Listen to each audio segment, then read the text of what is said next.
Zalde hon da eskarrik asko lan hori. Igire bai, eskarrik asko.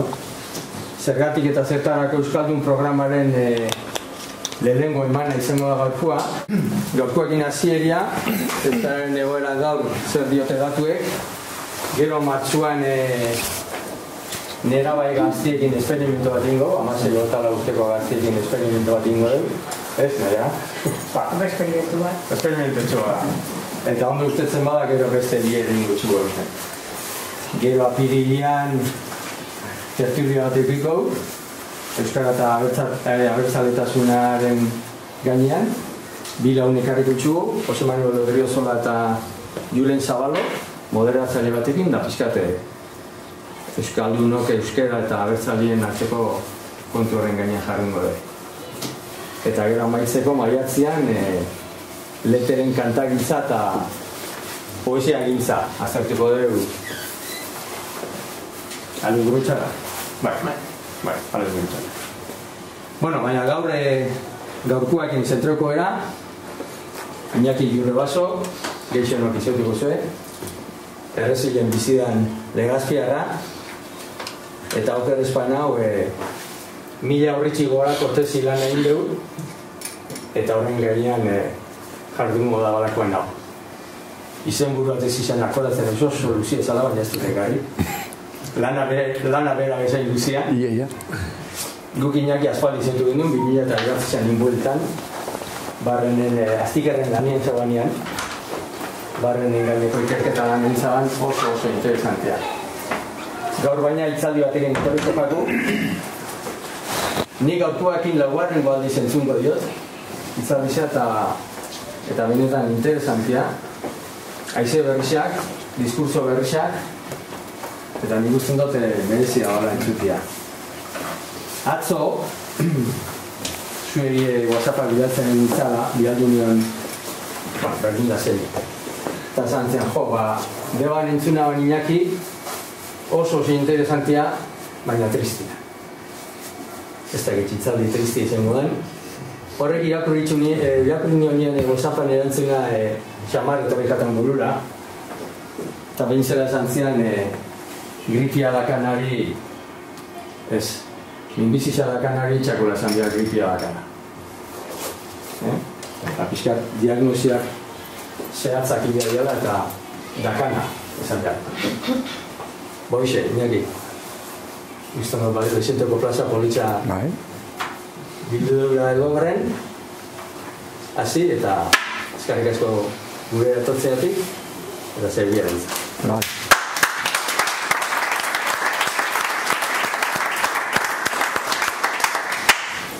Bueno, eskerrik asko Imanol, eta eskerrik asko Elgoiberko udalai eta Elgoiberko izarrai, eta etorri zaten danoi. Imanolek esan duen bezala, ez da alai-alaia izango, gaur egingo dugun repasotxoa, euskera nola dagoen edo datutan ikusten ala eginduko era, eta ondorio orokorra ez da izango seguraski poz-pozik etxea jutekoa, baina hortan hasiko beha. Eta hasi aurretik bi abisu bat hori, aldez aurretik guztaren zaita abisatzea, eta bestetik hitzaldiaren luze xamarra izango ala. Ordu eta erdi inguru egongo naiz, ez del lortzen hori baino laburrago adierazten. Azteko, nire lana jakina soziolinguistikaren barruan kokatzen da. Soziolinguistikaren barruan badago adar bat, demolinguistika izenekoa, eta demolinguistikak egiten duena da, zentzuen eta inkesten eta bestelako neurketen bidez, hiztunak multzokatu, sailkatu, ezaugarrien arabera, eta zenbatu. Eta oso disiplina egokia da, hizkuntzaren egoera maila makro batean ikusi nahi bada. Nola bit esateko hizkuntzaren argazki orokorra egin nahi denean. Argazki orokorra eta bilakaera, eta nun gauden indartsuago, eta nun ahulago, eta holako gauzak ikusteko. Orduan, hor barruan izenburu hori daukan tesia egin nuen, eta tesi hortan saiatu nintzen 4 gauza argitzen. Lehenik eta behin, zeintzu diran hizkuntza gutxitu baten osasun egoera ona edo txarra den, edo hobea edo okerragoa den ikusteko ze alderdiri erreparatu behar zaien, ze gairi, zeintzu diran gai klabeak. Behin hori ikusita, saiatu nintzen nazioarteko soziolinguistikan ikusten gai horietako bakoitza ze modutan aztertu dan, ia guretzako baliagarriak ziren pistak edo ikermoldeak ekartzea lortzen nuen, eta hirugarrenik sortu ditut adierazle berri batzuk. Euskal Herrian dagoen informazio demolinguistiko ugariarekin. Lanaren parte handiena hori izan zen, adierazleak sortzea. Eta azkenik, laugarrenik, egin nuen aratzen adierazle horien lehenengo irakurketa bat. Eta horren bidez, euskeraren egoeraren olako lehenengo zirriborro bat edo. Eta gaur hortan sartuko gara, laugarren hortan. Esan, ez nitzala, inungo kasutan ez nula nik egindako ikerketa batean ez nitzen oinarritu, baizik eta hartu nuen bidea izan zen, Euskal Herrian ditugun gauza honen artean badugu ekoizpen demolinguistiko oso aberatsa eta ugaria daukagula. Beste herri gehienetan, baino hobea eta ugariagoa. Behintzat inguruko herriekin eta alderatzen badugu. Eta daukago datu asko, oso aspalditik jasoak, modu sistematikoan, eta orduan nire aukera izan da horietan oinarritzea. Erakunde horietara joan, Eustat, Nastat, biztanleria zensuak lantzen dituztenak, inkesta soziolinguistikoak, Eusko Jaurlaritzak lantzen dituenak, eta soziolinguistika klusterraren kale neurketak, eta ikerketa horiei buruzko dokumentazio ahalik eta zabalena lortu, eta dokumentazioaz gain lortu datu matrizeak. Hau da, herritarrek zuzenean inkestei emandako erantzunak horiek beste modu batean landu ahal izateko. Eta hortan aritu naiz.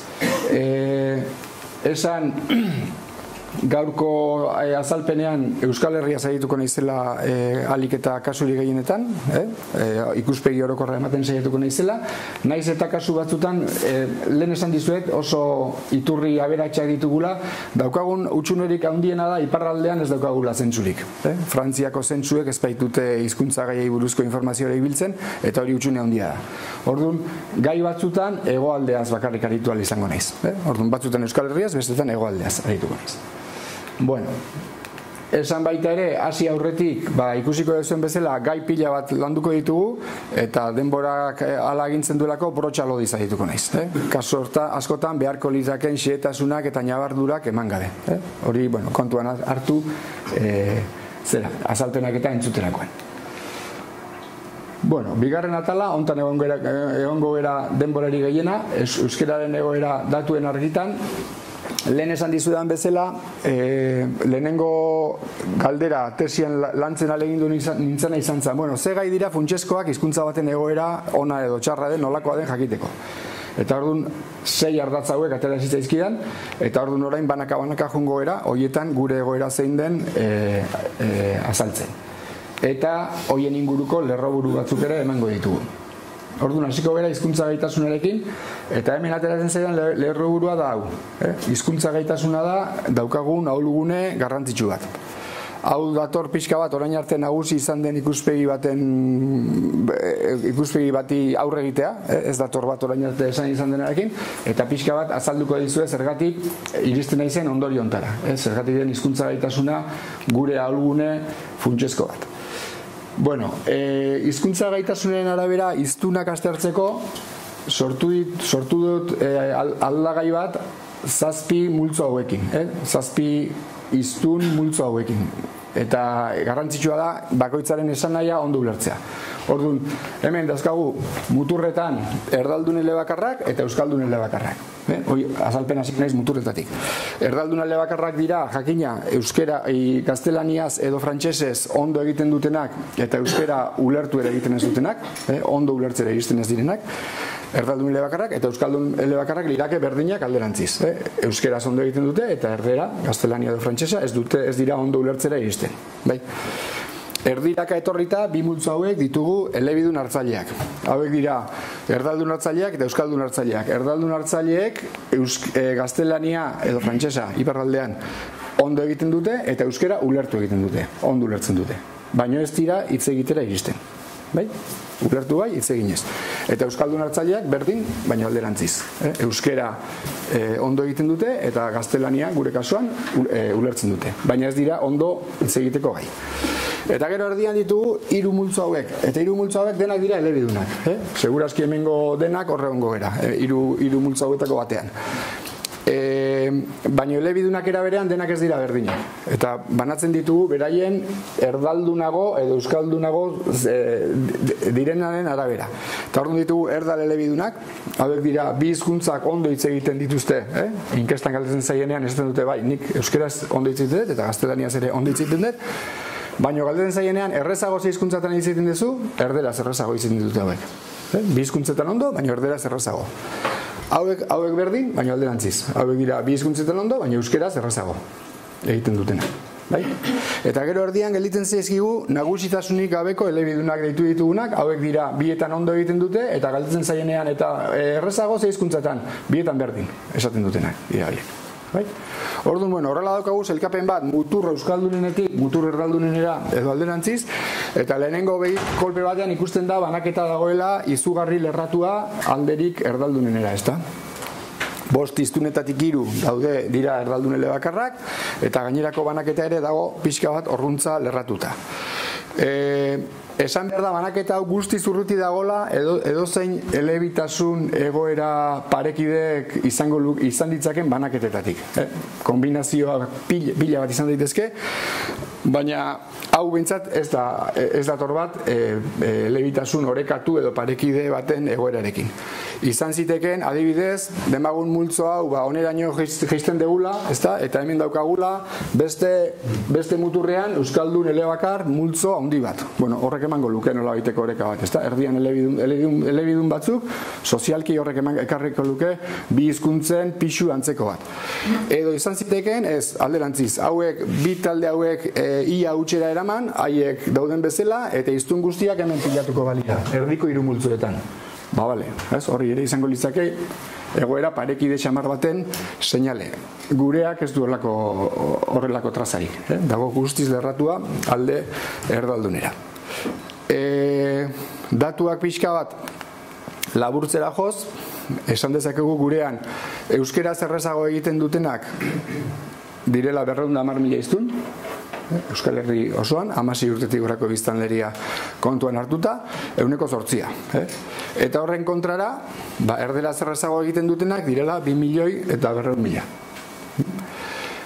Baten batek esango du, eta honek eskaintzen dizkigun datuak eta orain arte ikusi ditugunak badute zer ikusirik oso ezberdinak ematen dute, ezta?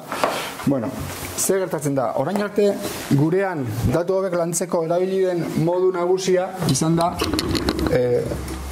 5 multzo hauek batera agertu izan zaizkigu, euskaldunak. Bai? Euskaldunen multzoa. Eta orduan ematen den irudia oso bestelakoa da. Gurean asko erabili izan da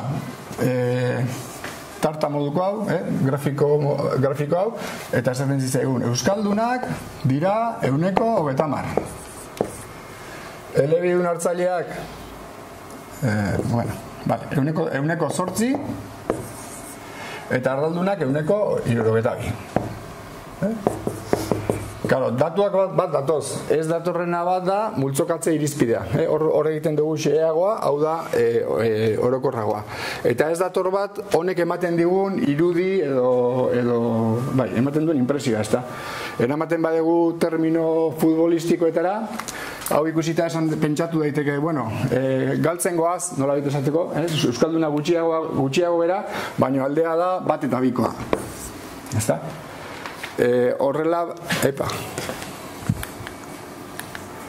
Horrela begiratuta aldiz, aldea da bat eta 10-koa, edo bat eta 11-koa. Aldea dago bat eta 2 galtzen joan, edo bat eta 10 galtzen joan, ezta?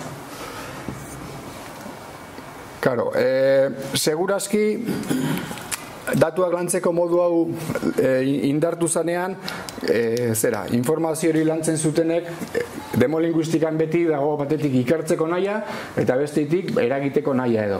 Eta segurazki hau landu zenean hasieran zalantzarik gabe hemengo demolinguistikak izan duen bulkada izan da euskerari laguntzea, hortan ez dago inongo zalantzarik, eta bazen zentsuak eta egiten hasi zirenean bazegoen susma, euskalduna gutxi gera agian, gutxiegi gera, oso gutxi gera. Orduan, pixka bat irudia txukuntzea, etzen kaltekoa. Orduan, segun zertarako, grafiko hau oso ondo dago. Adibidez, erdal jendeari erakutsi gartzai bazeio, euskaldunak zen bai dira, erakutsi bagerala zeo zer, baina nahi gedegunean gure egoera benetan zein den ezagutu eta ulertu gurean zer gertatzen den, eta zergatik ere dagoen erabilera, eta gauz asko, segurazki banaketa arek, hobea da, detaile gehiago ditu, eta hobeto laguntzen du ulertzea. Bueno, gainera esan dezakegu, egoera bat eta 10 hori baino ahulagoa dela. Ze, fijatzen bazate, hemengo ia denek dakite beste hizkuntza, eta hemengo gehienek ez dakite ura.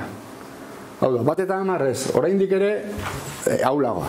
Orduan, horre denak pixka bat justifikatzen du izenburu hori. Hizkuntza gaitasuna ahulgune garrantzitsu. Bilakaera datuak behiratzen baditugu ere, orain arte landu izan denean gaitasunaren bilakaera, marra hau erakutsi izan zaigu, ezta? Marra honek jasotzen du hitz egiteko gai direnen bilakaera.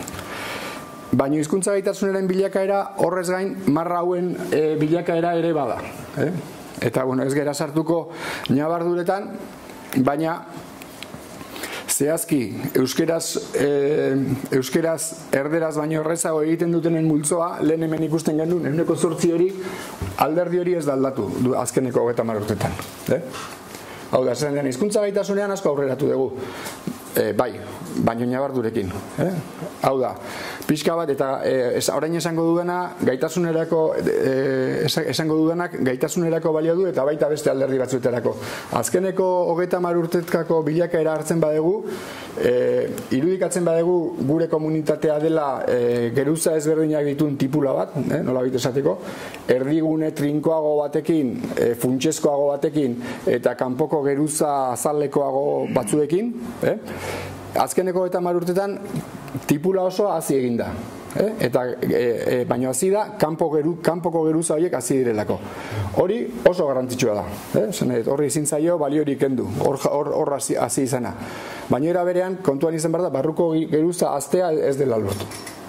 Barruko geruza, barruko muina dagoela duela 30 urte zegoen neurrian, eta badaudela sintoma batzu gaina pentsatzeko agian ahulago ere badagola alderdi batzutan. Orain ez naiz, dena ilustatuko hortan. Orduan, bilakaera, gure ahulgune garrantzitsu bat. Goazen erabileretara, hainbat datu eman daitezke, honetaz daukagu beste zertaz baino informazio gehiago, erabilera mota askori buruz. Datuak ematen baino gehiago, nahi dut gehiago ulertzea zein den honen eta gaitasunaren arteko harremana eta logika. Datutan sartuko. Pixka bat, teoria soziolinguistikoak eta esaten digu bi alderdi hauen artean dagoela aldebiko harreman argia. Erabilerak eragiten du hizkuntza gaitasunean eta hizkuntza gaitasunak erabileran. Eta biak eskutik doaz normalean, gizarte batean. Hasiko gera, erabilerak nola eragiten duen hizkuntza gaitasunean, eta esan dezakegu erabilera dela hizkuntza gaitasunaren motorra. Hau Txepetxek oso ondo azaldu zuen. Nik ezautzen ez deten hizkuntza bat ikasi nahi badut, erabili beharko dut. Bestela ez dut ikasiko. Erabili bai entzunez eta bai erabiliz. Eta badakidan hizkuntza bat erabiltzeari uzten badiot, poliki hizkuntza hori nire Espainetan kamustu ingo da, erdoldu ingo da, gero eta eskasak ingo dut, eta iritsi naiteke ahaztea ere. Hizkuntzak ahaztu ere egiten dira, erabilizean. Eta alderantziz, hizkuntza bat asko erabiltzen badet, gero eta trebeago izango naiz hizkuntza hortan, ezta? Orduan, erabilera da hizkuntza gaitasunaren motorra.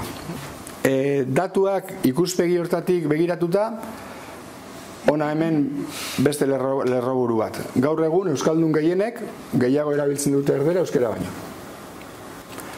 Euskera gehiago erabiltzen dugunak 300.000 inguru bera. Lehen ikusi dugu, 200.000 inguru euskera zerrazago egiten dutenak, euskera gehiago erabiltzen dugunak, 300.000 inguru izan gaitezke gutxi gara bera. Honek zer dakar, euskaldun gehienek daukaten praktika horrekin, lehen ikusi dugun hizkuntza gaitasunaren banaketa hori elikatzen da.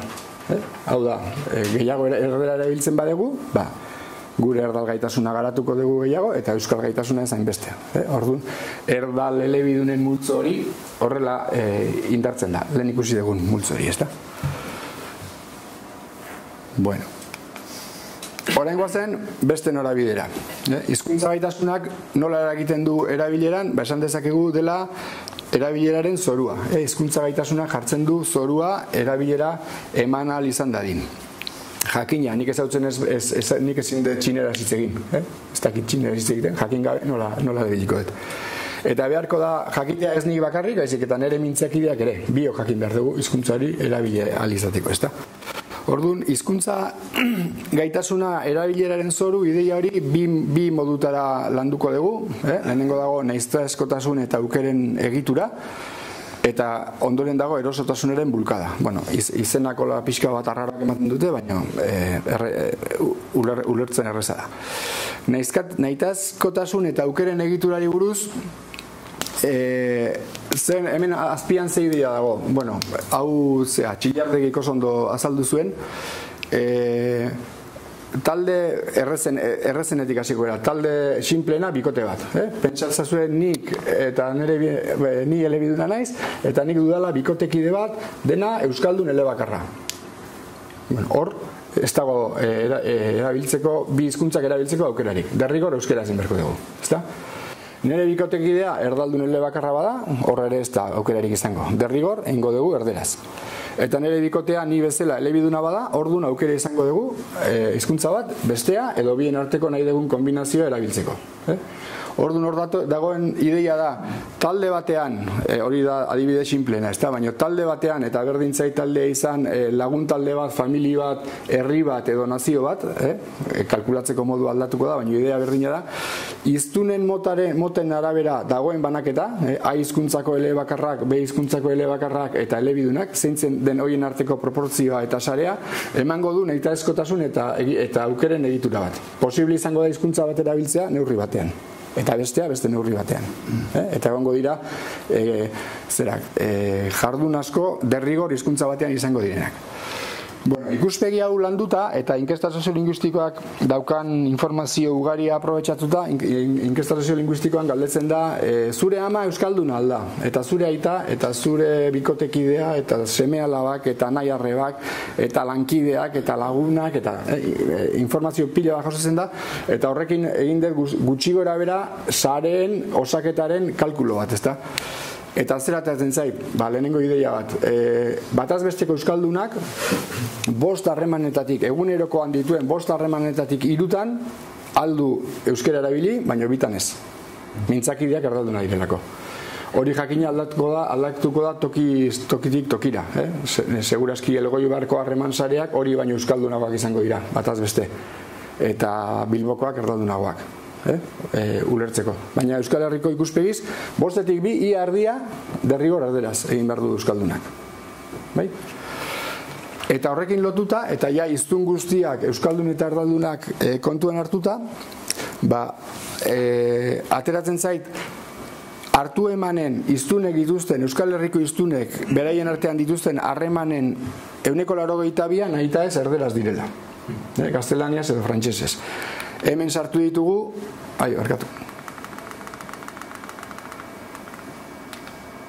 hemen sartu ditugu hauen guztien jarduna, hauek ez dakite euskeraz hitz egiten, beraz, horiek beti hitz egingo dute erderaz, eta hemengo hauek beraiekin gaudenean daukagun jarduna.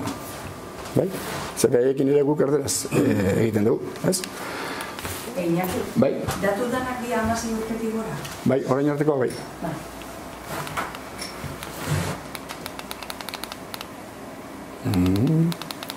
Orduan, 82 litzake derrigor erderazin beharreko harremanak. Gero daukagu, 100 derrigor euskera zein beharrekoa, ditugun elebakar egoerako kopuru txiki horiekin eta beraiekin elebiduna gaudenean dauzkagun egoerak, eta gero daukagu 1,7 bat aukeren. Hor bai, erabili daiteke euskera edo gaztelania, edo euskera edo frantsesa, bai? Bueno, Orduan, hori hola izanik, esan dezakegu, euskararen erabilera gaur egungo baldintza ezagutza eta sareen osaketaren baldintzetan dagola 1% minimoaren eta 18% maksimoaren artean. Bai? Eta 118 maksimori haunditu nahiko bagendu, edo euskaraz ez dakin jende gehiago euskaldundu beharko litzake, edo euskalduna gehiago bildu beharko gineke gure gana. Eta harreman gutxiago izan erdaldunekin. Ez dago, bestela hor dago langa. Hortik gora ezingo genuke. Bueno, eta hori horrela izanik, iturri bera inkesta soziolinguistika ustiatuz, erabilera aitortua, bataz besteko erabilera aitortua dago 1,5-ean. Hau da, hemen nunbait, maksimotik askoz ere gertuago, maksimo posibletik gertuago, minimo posibletik baino. Eta horregatik, hirugarren lerroburua, erabilerarekin zerikusia duena, hau. Asko erabiltzen da euskera dagoen hizkuntza gaitasunerako. Dauden aukeretarako, dexente erabiltzen da. Lerroburu hau berresteko, oraingoaz bigarren aldea, dala erosotasunaren bulkada. Erosotasunaren bulkada. Bueno, hemen jartzen dut pelotari baten irudia, eta honek Elgoibarrekin zerikusia du. Hau da, Gotzon Garatek erabiltzen duen metafora bat, nahi Imanolek kontatu zidan bere garaian, eta errezkeroztik beti horre erakusten dut, batetik bestera. Bueno, Gotzon Garatek esaten zuen hiztun elebidunen autua ulertzeko, hizkuntza batera jotzen dugun edo bestera jotzen dugun, hiztunak funtzionatzen duela azken batean pelotariak bezala. Pelotaria eskubia baldin bada, eskuma baldin bada, aldun guztietan eskubiz emango dio. Eta ezkerrez emango dio bakarrik beste aukereik ez daukanean. Pelota txokora botatzen diotenean edo beste aukereik ez daukanean. Metafora erabiltzen zuen. Eta hiztunak gutxi asko, hiztunek horrela jokatzeko joera daukagu. Eta datuetara jotzen badegu, Gotzon Garateren ikuspegi hori berresten da neurri oso handi batean. Hau da, hartzen badegu euskaldunak zeintzuk erabiltzen dute euskaldunen artean gehiago eta zeintzuk gutxigo, lehenengo faktorea hori da. Euskal elebidunak, euskaraz errazago egiten dutenak, gaur egun datuen arabera ia erabat funtzionatzen dute euskaraz, aldutenean, erdaldunekin daudenean ez, baina gainuntzean ia erabat, eta aldiz erdal elebidunak, erderaz egiten duten noiek, gehiago egiten dute erderaz. Dexente gehiago egiten dute erderaz, euskaraz baino, beraien egunerokoan. Claro, metafora honek esplikatzen du parte bat, zorionez ez guztia. Zorionez ez guztia, metafora honek ez duelako kontuan hartzen alderdi subjetiboen eragina. Hau da, nik erderaz egiten dut errezago, baina euskaltzalea naiz eta euskaraz ingoet. Horlako asko ditugu. Eta hori da gure aldeko ezaugarri bat. Bueno, pixka bat erosotasunaren ikuspegi hau barneratu nahirik egin dut kalkulo bat dala.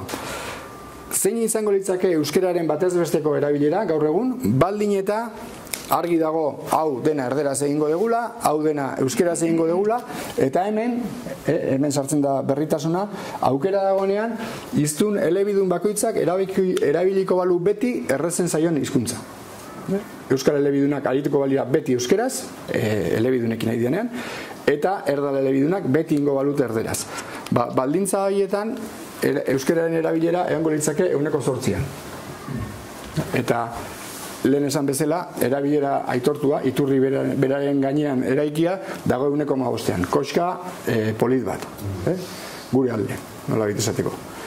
Eta, bueno, horrek oinarritzen du gehien bat lerroburu hori. Asko erabiltzen da euskara dagoen hizkuntza gaitasunerako. Dagoen aukerarako, dauden harreman sareetarako eta dagoen erreztasunerako, hori dena kontuan hartuta, erabilera maila handia da. Batek esango du, baina euskaraz errezago egiten dutenak ere egiten dute erderaz. Bai, hasieran esan dut brotxa lodiarekin ari gerala. Eta jende askok euskaraz errezago eginda ere batzutan mintzakiaren arabera, gaiaren arabera edo esaldiari ikutu ustez parregarri edo moderno bat eman nahi dionean, erdera sartzen du, ezta? Hori fenomeno bada, eta nik uste, guk UEMA bezala interesa daukagu hori aztertzen, zergatik oraindik euskaldunak batzuk horrela portatzen geran, eta nola hori orekatu dezakegun. Baina ikuspegi orokor batean esan dezakegu portaera hori baldin badago, euskaraz errezago egiten duen hiztunak erderara jotzeko joerak nolabait olako neurri bat baldin badu, asko handiagoa dela aurkakoa. Erdera. Bueno. Eta horrekin lotzen deguia hirugarren gaiarekin. Jarrerak, motivazioak, atxikimendua, alderdi subjetiboak, ezta? Hemen hau azkarrago pasatuko dugu, eta lerreburua horixe. Hizkuntzekiko jarrera eta motivazioa da gure indargune nagusia. Orain arte pasatzen zen, nik dakidala gaia aztertu izan den guztietan esango nuke, nik irakurri detenean behintzat, ikuspegi hau berresten zen, bai kuantitatiboki eta bai kualitatibo aztertzen zanean, ondorioa zen gaur egungo euskaldunaz eta zeige, lotura afektibo, positibo argia duela hizkuntzarekiko, bataz besteko euskaldunak, beti daude salbuespenak, baina hori dela gure zera orokorra. Eta hori pixka bat naztentzan, batzuk esan zuten, bai, baina dagoen gaitasunerako gutxi erabiltzen da. Eta orduan, motivazioa, eta batzuk azten ziren hor harakatzen, motivazioetan dago arazoa. Orain arte, azaldu berri dudan hori kontuan hartuta, horrek berrestuko luke hau. Eta esango luke, motivazio hori indartsua dela, jarrera positibo hori indartsua dela, eta gainera ondorioak ditula hiztunen eguneroko praktikan. Bataz besteko euskaldunak gehiago erabiltzen duelako euskera eroso zaiona baino. Erosotasunaren gainetik jartzen dutelako euskaldun askok beraien euskaltzaletasuna. Horrek, eta bueno, hori, indargune nagusia. Eta berriro, bortxalodia egikin ari gera, naiz eta esan behar da, alor subjetiboan ere, alderdi ahul garrantzitsuak badaudela. Orain ez gera sartuko. Baina nola baita ez da, kuadro orokorrean alderdi subjetiboak dira gure indargunea. Orain artekoak esan da, bi irudi hauetan saiatu naiz biltzen, orain arte gurean asko nagusitu izan den eskema, aurri biligera hamarkada batzutan, esaten genduen, hizkuntza gaitasuna indartsu dago. Eta hori oinarritzen zen asko ikuspegi hontan. Euneko 50 euskalduna, ez da kopuru txikia.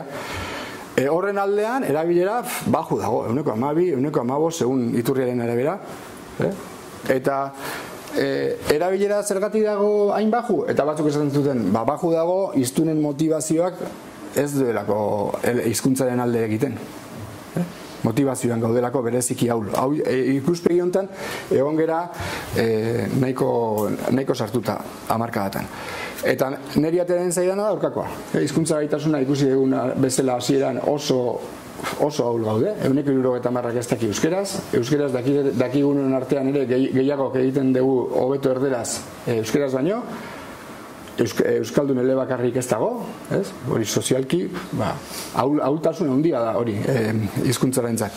Dagoen hizkuntza gaitasunarentzat erabilera nahiko txukuna da, eta hori horrela da, badagoelako indar bat, barruko indar bat, euskaldun izan nahi bat, bizirik mantentzen gaituena, eta erabilera hori gora igotzen dena. Bueno, nik hau defendatzen dut, datuek hori ematen diatelako, argi eta garbi, baina bestalde, baina idete egin gogoeta, benetan gure realitatearen argazkia hau izango balitz, eriotzera jongo gineak ez zuzen.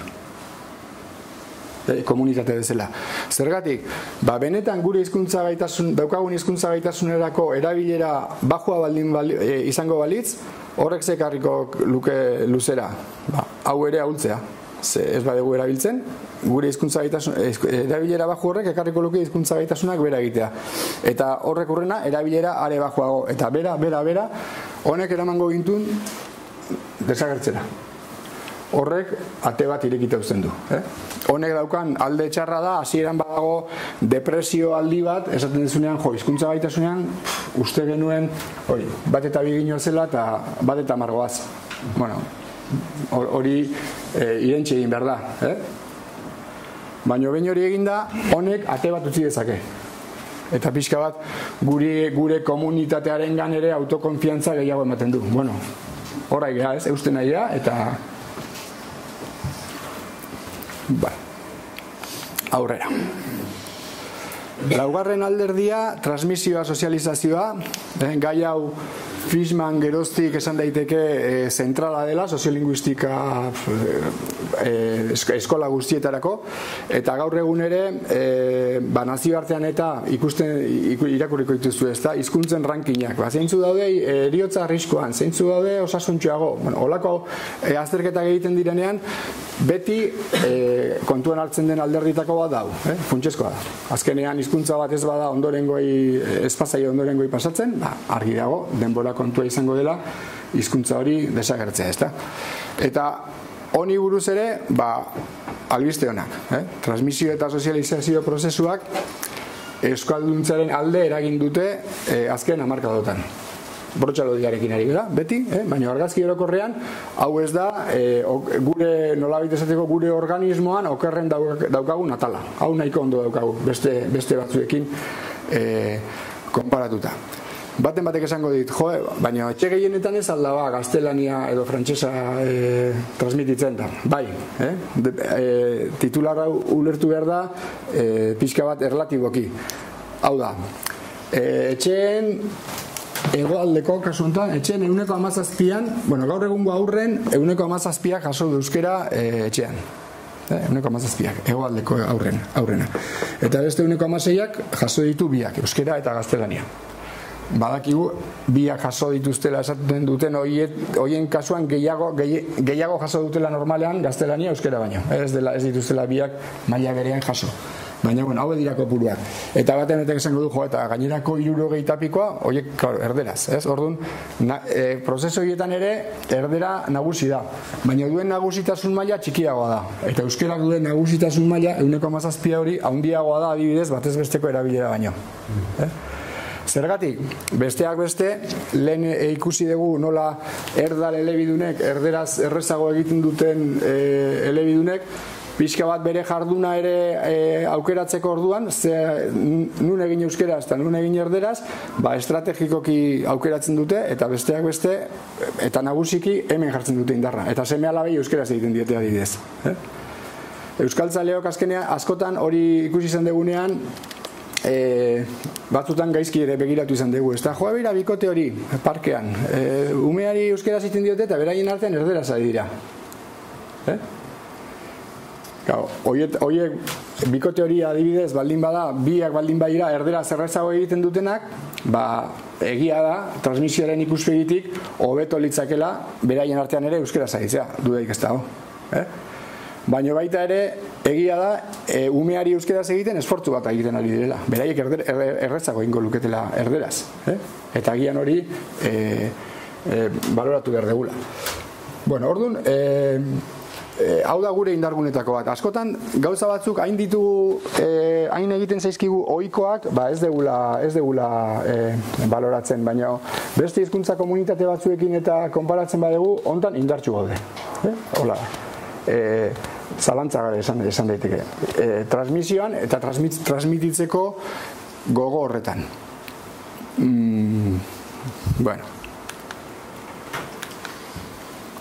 Nola funtzionatzen du honek gaur egun? Zalantzari gabe esan bezala familiak alde eragin izan du.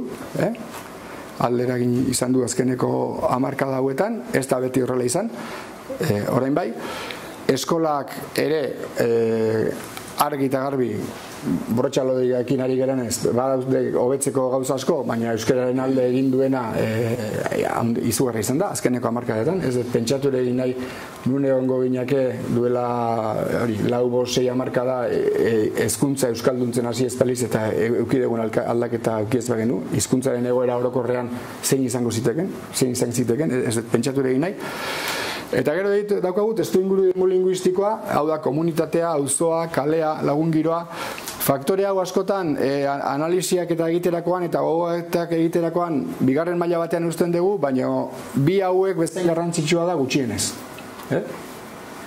Eta honek orokorrean kontra egiten du. Aldatzen da, herririk herrira, ez da berdina honen eragina tuteran eta aleitzen, ez da? Tokiaren arabera aldatuko da. Ze gertatzen da, aurrerago ikusiko dugun bezala, euskal herritar gehienak bizi direla erderaren nagusitasun handiko zonaldetan. Beraz, aur eta nerabe gehienak hazten dira testuinguru oso erdaldunetan, eta horrek eragiten du oso modu garrantzitsuan beraien erdalduntzean eta beraien euskalduntzeak garatu ezin izatean. Testuinguru honen garrantzia ikusteko sozializazio kontuak eta gurean nire dakidala oso ondo landu ditu Paula Casaresek, eta bere lanean oso adibide argigarria jartzen du, esaten du, konparatzen ditu Iruñako haur batzuk eta Iruritakoak. Irurita da Baztango herri euskalduna. Eta esaten du, Iruritako haurrak hartzen du, Iruritan famili erdaldun bateko haurrak. Umea deredura ematen dute, ez dago besterik. Familia erdalduna da, eta konparatzen du ume horren hizkuntza ohiturak Iruñako familia euskaldun bateko familia ohiturekin. Hau da, ingurune erdaldun batean, ingurune erdalduna eta euskalduna, eskola beti eredua, eta familia euskalduna eta familia erdalduna. Familia euskalduna giro erdaldunean, eta familia erdalduna giro euskaldunean. Zeinek egiten du euskaraz gehiago? Zalantzari gabe Iruritakoak. Inungo zalantzari gabe. Egiten du hobeto, egiten du gehiago. Hau da, faktore hau funtsezkoa da. Ez ezagun bainez aztu. Eta zoritxarrez, Euskal Herriaren bataz bestekoan kontra eragiten du modu erabakigarrian.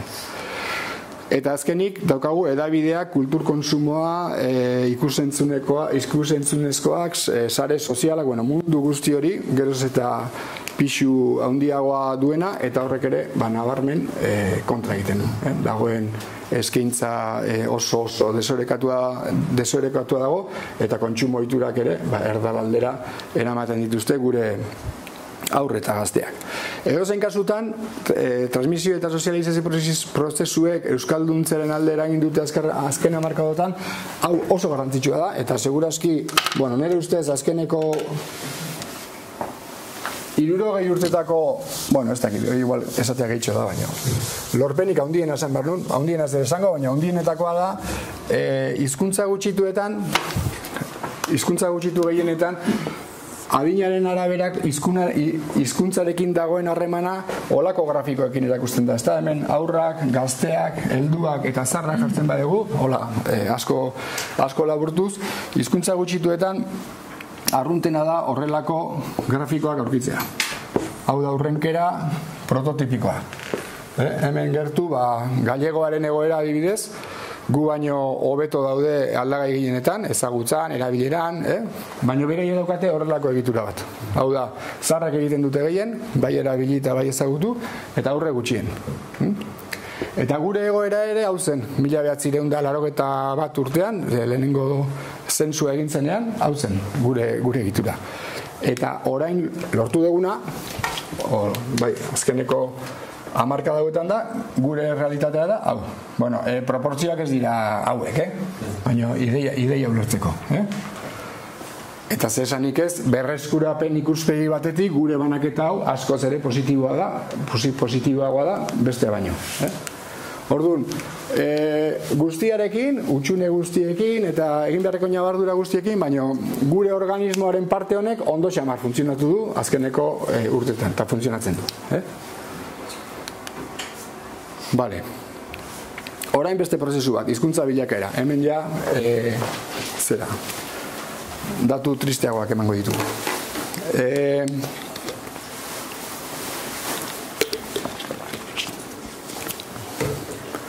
Transmisioan eta sozializazioan aztertzen da nola pasatzen den hizkuntza belaunaldi batetik bestera. Zein den belaunaldira dagoen saltoa. Hori ikusi dugun bezala funtsezkoa da, eta gure kasuan nahiko ondo, dijoa. Beste prozesua da hizkuntza bilakaera. Eta hemen aztertzen da ez belaunalditik belaunaldira, baizik eta norbere bizialdian. Ni jaio naiteke etxe erdaldun batean, eta gaur egun euskeraz bizi, adibidez, ezta? Hor dago aldaketa bat. Nere bizialdian egonda aldaketa bat, ni euskaldundu egin naiz. Eta aurkako prozesua ere eman daiteke. Euskal etxe batean, euskaldun batean jaso, eta gaur egun erderaz bizi, ezta? Bueno, aztertzeko molde hau asko erabiltzen dute Kanadan eta Quebecen, eta garrantzia handia ematen diote, esaten dute honekin lotuta dagoela hizkuntzaren bizindarra. Eta nola saltzen dute, oso simplea da ulertzen. Esaten dute, herri batean, demagun, ditugula 1000 hiztun etxean euskera jaso zutenak, lehen hizkuntza euskera izan zutenak, hau da, lehenengo 3 urtetan etxean hizkuntza nagusi bezala euskera jaso zutenak, 1000 hiztun ditugu, eta gaur egun herri hortan bertan etxean euskera erabiltzen dutenak dira 1500. 1000-tik 1500-era. Horrek esan nahi du, hauek lantzeko erabiltzen duten logikarekin, komunitate hori ari da sendotzen, handitzen. Etxetik jasotakoak 1000 dira, eta gaur egun erabiltzen dutenak 1500. Bizindar handia du komunitate horrek, aurrera da. Baina, 1000 beharrean, baldin badira, 1000 baldin badira lehen hizkuntza zutenak, eta orain erabiltzen dutenak 500 baldin badira, horrek esan nahi du, aurkakoa. Komunitate hori ari dela uzkurtzen, ahultzen, bai, ezta? Eta guri pixka bat hori ateratzen zaigu. Bueno, pixka bat ez, hori ateratzen zaigu. Eta hau da lerroburua, indartsuagoa da erdalduntzea euskalduntzea baino. Euskal Herrian bizitzeak bataz beste erdaldundu egiten du.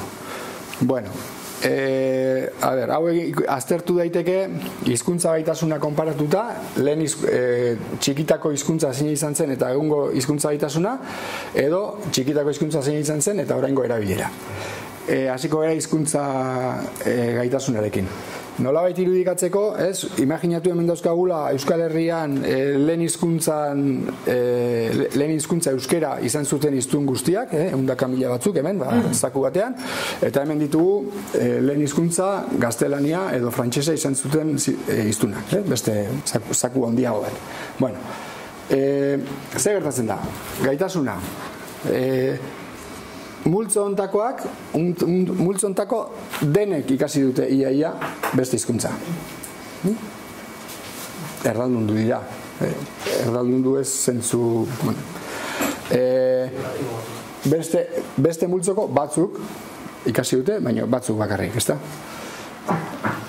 Bigarren datua, gaitasunarekin jarraituta. Multzo ontako kopuru txiki batek, 6%, txikia da, baina badira milaka batzuk, hizkuntza ahaztu egin dute. Gaur egun ez dira gai euskeraz ondo egiteko. Inkesta soziolinguistikoan, gurutzatzen dezu lehen hizkuntza eta gaur hitz egiteko gaitasuna, 6% bat galdu egin da. Galera neurri handiko galera bat izan du. Hemen ez dago lako hiztunik. Hor ez dago hiztunik gaztelera gazten duenik. Eta hirugarren datua, eta niretzat niri deigarrien egin zitzaidana, lehen hizkuntza euskera izan zuten hiztunen erdiak baino gehiago, 155, zehazki, 155, gaur egun ja ez du euskera nagusitasunezko hizkuntza gaitasunean. Hau da, ikusten gendun grafiko hortan, 108 zian nagusitasunezko hiztunak, euskera zerrezago egiten dutenak. Euskeraz, lehen hizkuntza euskera izan zutenen 155, ja ez du euskera zerrezago egiten beste hizkuntzatan baino. Egiten du edo erdela zerrezago, edo bietan berdin. Dago, igatze handi bat.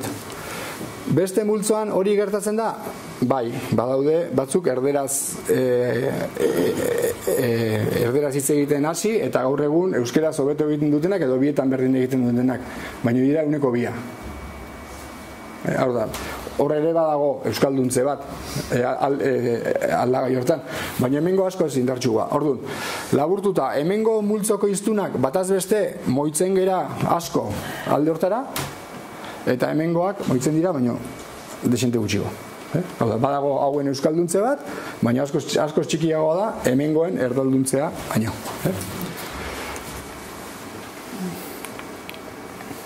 Bueno, eta erabilerarekin berdin, ez naiz gehiegi ilustatuko, ondorio berdinetara iristen gera. Hauek dira, etxean lehen hizkuntza erabateko irabaziak. Lehen hizkuntza euskera ez den hizkuntza bat izan zutenak, gaztelania edo beste bat, eta gaur egun etxean euskeraz bizi direnak, 28.000 lagun. Beste muturrean, erabateko irabaziak. Erabateko galerak, 87.000 lagun dira lehen hizkuntza euskera izan, eta gaur egun erderaz, etxean erderaz egiten dutenak. Askoz gehiago. Eta hauek dira erdiko egoerak, ez naiz luzatuko. Baten batek esango du, baina nola da posible, erabateko galera horiek ez aldegu esan oso motivazioa eta jarrera oso ona zeukatela euskalduna, baina nola da posible? Claro, hau ulertzeko ez de zehazki aztertu hori horrela den edo ez, baina ikusi barra testu ingurua. Testu ingurua da besteak beste euskaldunen herenak bikotekide erdalduna dula. Harekin zeingo du, etxean. Galera horiek ez dira galera nahita egindako galerak, bizitzak hortara eraman zaitu, akaso, edo ez. Baina, soziolinguistikoki azkenean honek ematen du hiztunen bizialdian komunitateak du murrizteko joera. Ahultasun zera bat, sendo bat. Bueno, eta hau zergatik da horrela. Zuzenean, hau da egitura demolinguistikoaren ondorio. Hasieran ikusi dugun hizkuntza gaitasunaren banaketaren ondorio, gutxi gera euskaldunak, eta euskaldunen artean gutxi euskaraz errezago egiten dutenak, erdaldun pila bat, eta azken batean, eta gero ikusiko duguna, hiztun gehienak bizi dira erdera nagusi den eremuetan, eta horrek eragiten du, nolabait esateko, multzo hontako hiztunak nahita nahi ez oso txikitatik daukagula erderarekin harreman oso estua, oso ohikoa, oso erresa, toki guztietatik sartzen zaigu, eta orduan, mugimendu hori naturala da, edo logikoa da, ez? Eta hangoak berriz, ona ekartzeko euskararekin asko harreman gutxiago daukate. Hizkuntza ahul dago, zera orokorrean ahul dago, orduan, hau gertatzea da, lehenik eta behin argi eta garbi horren ondorio zuzena. Eta bihar bertan estatu independente bat lortuko bagenu ere, faktore hau horre ongo litzake. Hori landu egin beharko litzake, baina egiturazko, gure egitura demolinguistikoaren ondorio. Hala ere esan behar da, hori horrela izatez aparte, botere egiturek askotan goera hau gainera elikatu egiten dutela. Ez dakit. Gaztelaniak eta frantsesak badute bereiek defendatzeko bi estatu indartsu, euskerak ez du estaturik. Lege aldetik ere, zonalde askotan euskera ez da ofiziala denean ere bigarren mailakoa da, ez? Erdera da hemen hizkuntza nagusia, eta zalantzarik balego hor daude epaileak, gauzak nola behar duten argitzeko. Eta maila guztietan, ez? Ekonomian ere, askotan esan da, euskaldunak ze privilegio alor publikoan lan egiteko eta bar. Alor publikoan ezin da lanik egin gaztelania jakin gabe. Inunez. Hemen. Eta alor pribatuan ere ez da erraxa gaztelania jakin gabe. Hau da, hemengoa gaztelania beharrezkoa dela segituan jabetzen dira, horrela da. Beharrezkoa da gaztelania, euskera, ez da beharrezkoa. Edo, mila adibide, ez, kultur konsumoan, lehengo astean berriak edo nola ekarrizun, 87 pelikula edo film estrenatu dira ETV-en, bat euskeraz eta 86 gazteleraz. Honek ere, ez, denak edo gauza askok eragiten dute hau indartzera. Eta zera, pixka fenomeno hau edo irudikatzeko erabiltzen dugu eskilara mekanikoen metafora, ezta? Eta horrekin esan nahi duguna da, Euskal Herriko toki gehienetan euskeraz bizi nahi izatea, hau da, erdalduna izan da euskera ikasi nahi izatea, edo euskalduna izan da euskeraz bizi nahi izatea, da kontrako norabidean datorren eskilara mekaniko batean gora egiten ahalegintzea bezala. Posible da. Kontra datorren eskila mekaniko batean gora egitea, posible da, baina ez da erresa. Eta, egoera hortan bizi dira Euskaldun asko eta asko. Gehien bat, zenbat eta inguru erdaldunagoa, orduan eta indartsuagoa izango da eskilara hori, ez da, kontra datorren eskilara hori.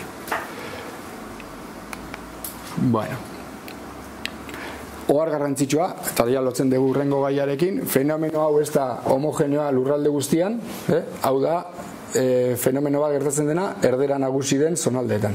Euskera nagusi den zonaldeetan ez da ematen fenomeno hau. Bueno, eta seigarren alderdia, lurralde nagusitasuna. Orain arte aritu era Euskal Herri osoko datuekin edo hegoaldeko datuekin kasu batzutan, orain herrikako baten batzuk ere aipatuko ditugu, eta bueno, hortarako eskema hau baliatuko dugu, gero ere erabiliko dugu beste gauza batzuterako. Hemen irudikatu nahi dugu zein den lurralde baten tokia, lurralde batean hizkuntza batek duen tokia eskema honen barruan, ezta? Hau da, hizkuntza batek eduki dezake erabateko nagusitasuna lurralde batean. Adibide errez bat, Toledon gaztelania, dago erabateko nagusitasunetik gertu. Eta erabilera hartzen badegu, izango da euneko eunetik gertukoa. Ez dakit, euneko 95 izango den, edo ez dakit, seguraskian ez dian olako neurketaik egingo, ez da? Baina hor nun bat ibiliko da. Erabateko nagusitasunak da euneko euna. Bai? Hizkuntza eriotza da euneko 0. Latinaren erabilera gaur egun Gipuzkoan, ez da entzuten, ez dago, ez da erabiltzen, 0. Eta elebitasun parekide batek eramango luke, bi hizkuntza badaude, erdi eta erdi banatzea erabilera, ez da. Bueno, hori horrela, hemen etxeko erabileraren arabera hainbat herritako datuak, UEMako herriak hemen daude gutxi gora bera. Hemen sartu ditut Elgoibar eta Mendaro, berdina da. Grafiko berdina da, fondo aldatuta. Elgoibar etxeko erabilera euneko 57 inguruan, 2021an, Mendaron euneko 48 edo, ez da. Bale. Aurreko grafikotik onera egin duten aldaketa da hemen korte batzuk eman ditugu, ezta? Eta horren arabera sortzen ditugu nagusitasun eremuak. Nagusitasun eremuak ditzen digu 4 multzo bai. Hauek dira erdararen nagusitasun handiko udalerriak, Iruña, Gasteiz, Bilbo eta abar. Hemen euskararen erabilera da euneko 20tik berakoa. Gero ditugu erdara nagusitasun ez erabateko udalerriak, euneko 20 eta 40 artean, Elgoibar hor kokatuko litzake gaur egun, mugan, gertu urrengo multzotik, baina hor nunbait kokatzekotan hor kokatuko genuke. Gero nagusitasun argiri gabeko udalerriak, erabilera euneko 40 eta 60 artean daukatenak, bi hizkuntzak nahiko pareko dituzten, bi hizkuntzen indarra nahiko pareko duten herriak, Gernika, Bergara, Zarauz, Mendaro, Tolosa, Bermeo, Usurbil, Zumaia adibidez, eta Deba, Oiartzun, hemen mordoxka badaukagu. Eta gero ja berdez daudenak izango lirake arnazguneak. Arnazgune erasanak, 60 eta 80 bitartean erabilera dagoenean, eta arnazgune beteak euneko 80tik gorakoa daukaten herrietarako. Bueno, honi buruz 2 edo 3 ideia. Lehenengoa, errealitate eta dinamika guztiz ezberdinak ditugu nagusitasun eremuen arabera. Ez zein da ulertu logika berdinetik ze pasatzen den Bilbo, Iruña, Gasteizen eta ze pasatzen den Errezilen eta Beixan. Dira ekosistema ezberdinak. Eta naturan Afrikako sabanak jirafak eta lehoiak eta zebrak ematen dituen bezala, eta iparpoloak hartz polarrak eta fokak ematen dituen bezala, gune soziolinguistiko bakoitzak ez da hain determinantea, baina gutxi asko hiztun mota bat sortzen du, eta transmisio eta hizkuntz bilakaera prozesuetan logika batzuk dituzte ezberdinduak. Horrela, hauetan, arnazgunetan, hiztun gehienak jakina elebidunak dira, baina elebidunak izateaz aparte dira nagusitasunezko hiztunak. Euskaraz egiten dute errezago. Horrela da, gehienak, argi eta garbi. Hauetan berriz, gehienak dira erdaldunak, eta euskaldunen artean oso gutxi dira nagusitasunezko hiztunak. Gehienak dira erdal elebidunak, erderaz errezago egiten dutenak. Transmisio prozesuetan, hauetan euskera errez transmititzen da. Hauetan ez da ibili beharrik izaten umen atzetik, izu euskeraz, esan ez. Ez dago beharrik. Horrela ateratzen zaiet, estu inguruak hortara bultzatzen dituelako. Eta horrela hasi behar izaten denean, umei hori esaten horrek esan nahi duia, seguraski beste toki baten gaudela ja. Hauetan berriz, naiz eta familian oso txikiak direnerako, ja erderaz, azten dira erderaz errezago egiten, erderaz maizago egiten, eta barra da, logika guztiz ezberdinak. Hizkuntza bilakaran ere, hemengoak, lehen esan dugu, hemengoak ara, tangoak, ona, hauetan indartsuagoa da jatorriz erdaldunak zirenen euskalduntzea, jatorriz euskaldunak zirenen erdalduntzea baino. Dira, logika guztiz ezberdinak. Hau garrantzitsua da ikusteko ze garrantzitsuak diren eremu hauek, ez da? Eremu hauek eta hauek, eta hauek, claro, daukagun egoerarekin, orain ikusiko dugun bezala, hiztun gehienak hemen bizi dira. Orduan, hau ez den guztia indartzea eta enuntza ekartzea da funtsezkoa. Bueno, hori hola izanik, hau da gaur egun hiztunen banaketa ekosistemen arabera, nola baita esateko. Ez dakit ulertzen da. Hemen, adibidez, sartu ditugu euskera 180 baino gehiago erabiltzen den herrietan bizi diren hiztunak. Dira 0,4. Hor daude hiztun euskaldunak eta erdaldunak. Herri horietan, ez dakit, Orexan bizi diren hiztun guztiak hor daude. Eta Errezilen bizi direnak, ez dakit zer. Vale, hor daude 0,4. Eta 180 bitartean 1,3. Eta bar, ezta? Eta, karo, zer ikusten da, lehenengo, 3 hiztunetatik 2, justu gaina, bizi dela, euskararen erabilera 1,10 iristen ez dan herrietan. Inguru oso erdalduetan. Horrek izugarrizko eragina du orain arte kontatu dugun guzti hortan. Aurren transmisioan, hizkuntza bilakera prozesuetan, eta bar. Eta laburtzera joz, 1,4, 1,5 iturriaren arabera, hemen jarri dizuet kale erabilerekin egindako kalkuluak, zentzuekin egindako kalkuluak dira pixka bat okerragoak, baina arnazgunetan bizi direnak izango liake 130.000 hiztun gutxi gora bera. Bueno. Orduan, 10 hiztunetatik 9 bizi dira berezko dinamikek, nola baita esateko, dinamika naturalek, kakotxartean, erdalduntzea indartzen duten eremuetan. Eta bakarra bizi da edo nagusitasunik gabeko eremuetan edo arnazgunetan. Hau da gure aulgune, beste aulgune funtsezko bat. Honek, ideia hau lehengoarekin lotuta, esan dezakegu hiztunen 1,4, 1,5 bizi garela euskararen nagusitasun eremuetan, arnazgunetan, eremuetan nun euskaldun izatea edo euskaldun bizitzea den gauza errez bat, zuk gora jo nahi dezu eta eskilera mekanikoak juten dira joan behar duten bezala, gorako zentzuan. Eta, egoera horretan bizi gera, hiztun batzuk, 1,4. Eta aldiz, hiztun gehienak 10-tik 9 bizi dira erdera nagusien eremuetan, hau da, eskilera mekanikoa kontra datorren eremuetan. Hemen falta izan zait ez detorkitu argazki egokirik, tartean barko luke tarte bat nun indarra ez den argia ez gora eta ez bera, bai? Bueno. Hori horrela izanik ere, beste ideia bat, gai honekin ari gerala, beste ideia garrantzitsu bat, da, naiz eta jende gehiena hemen bizi, nola baita esateko, euskera erreala produzitzen den, hitz egiten den euskera, hau da, azken aldian asko entzuten da, azkeneko urte asko dira. Gaur egungo euskalduna bizi da ingurune urbano, metropolitano, hiri handietan, eta eta Bilbon, eta Gasteizen, eta olakoetan. Eta egia da, gaur egungo euskalduna batez beste gehiago bizi da hor, beste tokietan baino.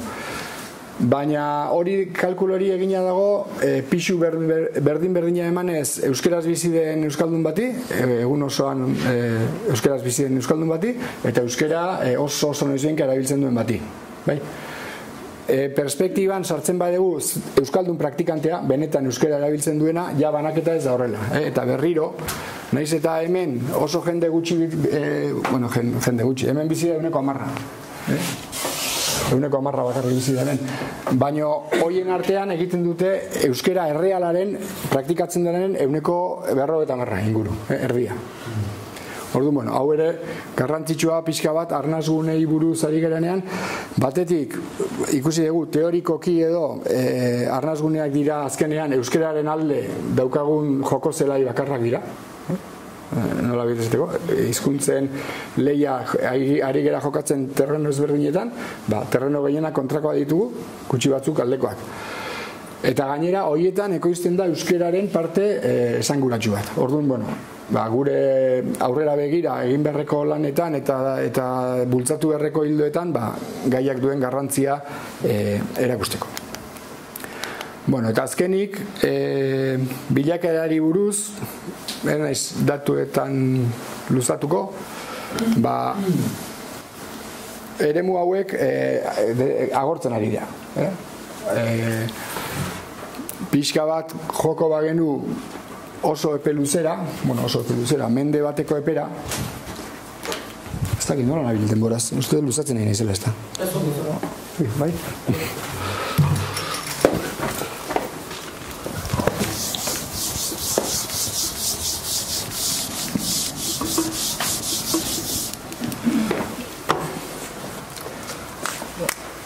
Joango gina 1906 urtera,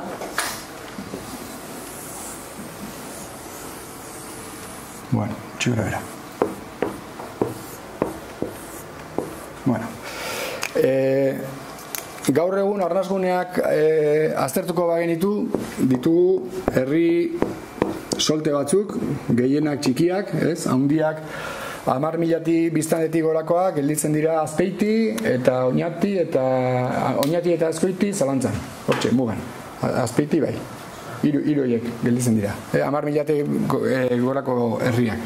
Eta, bueno, hemen, seguraski iparraldean ez da bakarra gelditzen, eta Araban Aramaio, eta gehienak Gipuzkoan, horrela. Eta nahiko sakabanatuak eta nahiko herri txikia gehienak. Joango bagina 1906 urtera, genuen arnasgune bat hartuko lukela salbuespen gutxi batzuekin Bizkaiko mendebaldea Bilbotik ekialdera dagoen Bizkaia ia osoa, Gipuzkoa ia osoa, Nafarroko iparraldearen zati handi bat, eta iparraldea ia osorik. Hau dena zen arnasgunea. Lurralde horretan guztian, etxeko harremanak, familia harremanak euskera ziren, ia erabat, lagun artekoak, kaleko bizimodu arrunta, bizitza arrunta, euskera zen.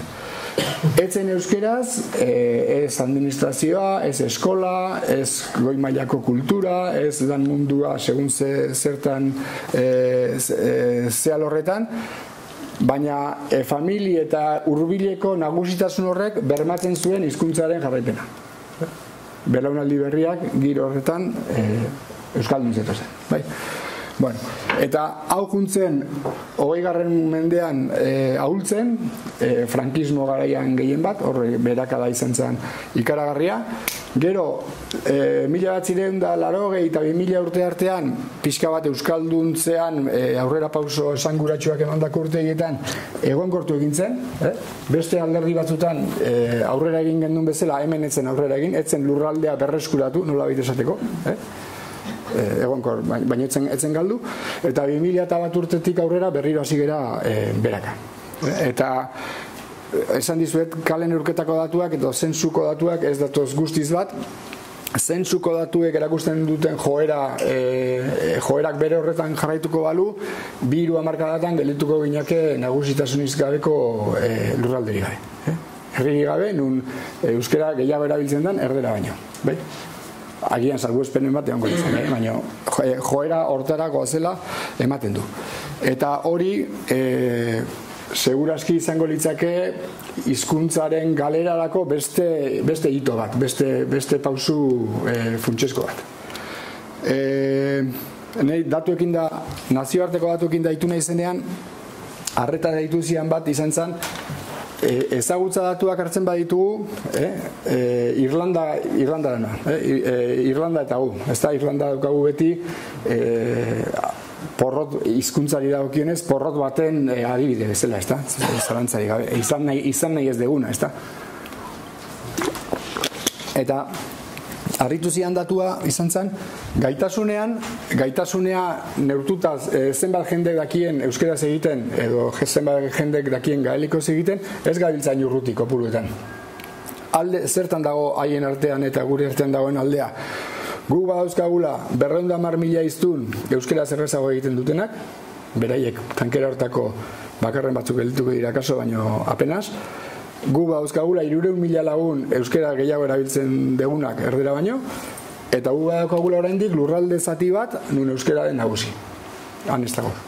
Adi, 10 minutu barru eraikineko ateak itxiko ditugu. Ez utzi, ezer bertan.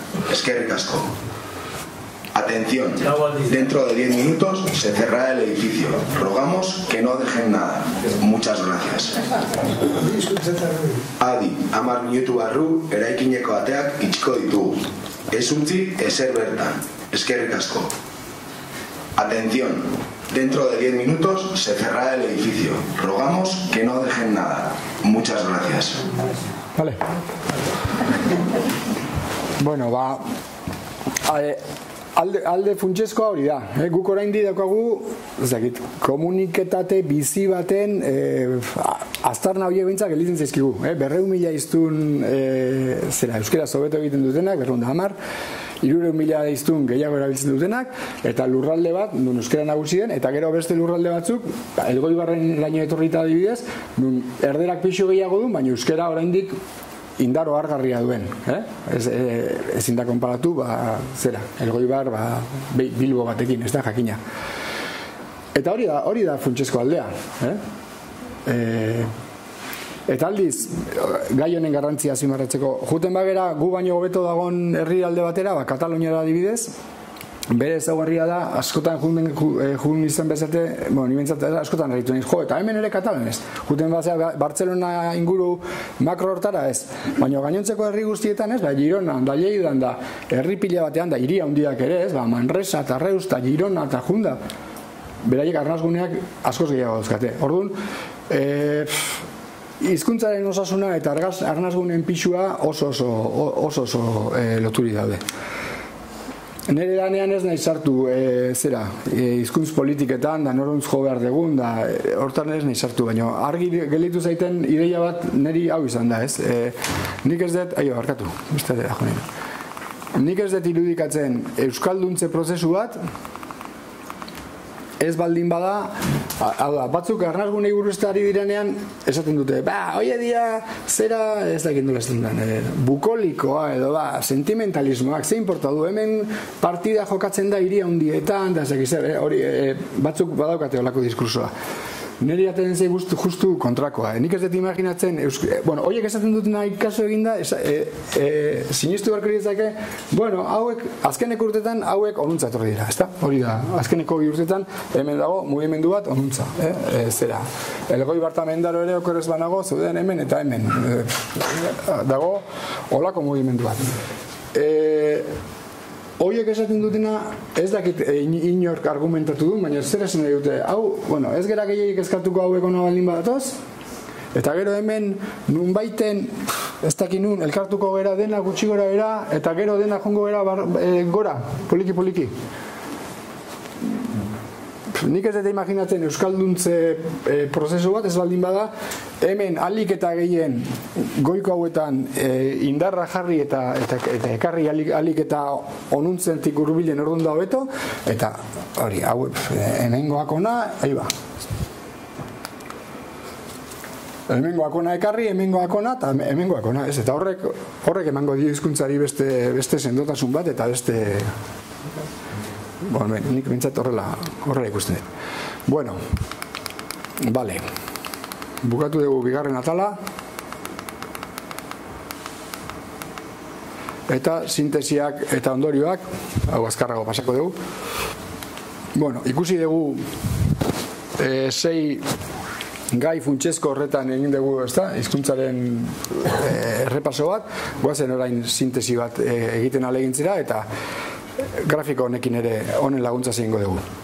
Orduan, bueno, ikusi dugu lehenengo hizkuntza gaitasuna, nola zen gure ahulgune garrantzitsu bat, aukeratu dugun datua da nagusitasunezko hiztunena.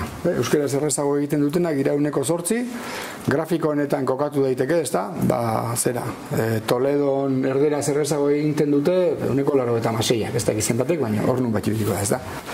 Eta latinez errezago egiten duenik ez dago, eta egoera parekide batean, 50 beharko luke gutxi gora bera, ez da, gu gaude hor, 8%. Erabilera, euskeraz nagusiki egiten dugun hiztunak 12% inguru bera, hizkuntza gaitasunaren gainetik, ikusi dugun bezala, berez gaitasunaren zoruak ematen duenaren gainetik dagoelako erabilera, hor, 12%. Etxeko transmisioa, nagusiki euskeraz egin izan dena, hau da, euskera etxean jaso duten aurrak 17%, baita ere, erabileraren gainetik, ez da, esaten genuen, gure indargunea edo badela hori. Ez dut eskema honetan sartzerik lortu, alderdi subjektiboen gaia. Jarrerak, motivazioak eta abar.